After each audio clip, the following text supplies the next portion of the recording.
Et c'est le moment de retrouver notre séquence découverte, le coup de projo qui ce soir se braque sur Terratoid, un jeune artiste français installé en Belgique, passionné par le graphe et la linogravure. Linogravure, entendez, gravure sur lino, pas de panique pour Ventura, il s'agit simplement d'un revêtement pour sol, comme le vinyle ou le Balaton. Vous allez voir, son inspiration n'a que très peu de limites.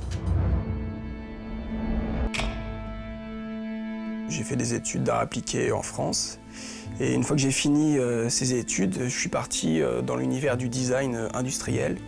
Et je me suis rendu compte en fait que ça me plaisait pas forcément. Et à cette époque-là, j'écoutais beaucoup de musique punk français. Il y a un groupe qui s'appelait Les Vieilles Salopes.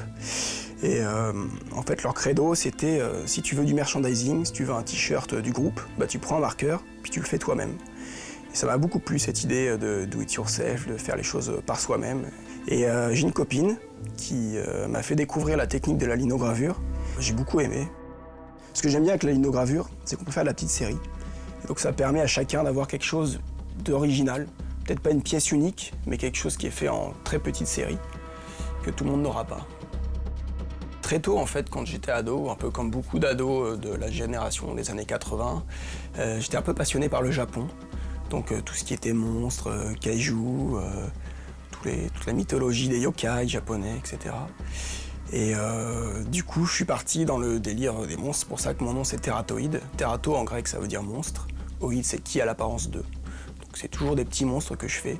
Et au fur et à mesure du temps, mon bestiaire a évolué. Je suis parti plus dans des espèces de typographie un peu organique, un peu monstrueuse aussi. Donc il y a toujours un peu du monstre, mais ça évolue au fur et à mesure du temps. Et j'ai commencé à m'intéresser à tout ce qui était un peu mystique. Là récemment, j'ai créé un alphabet, c'est le Terrato-alphabet. Donc seuls les vrais savent. J'ai créé une espèce de pierre de Rosette que les gens peuvent déchiffrer. Ce que j'aime bien, c'est qu'au premier coup d'œil, le message n'est pas forcément accessible. Il faut prendre un petit peu de temps pour le décrypter en fait. J'aime bien que ça saute pas forcément tout de suite aux yeux. Je m'appelle Terratoid et je fais de la linogravure.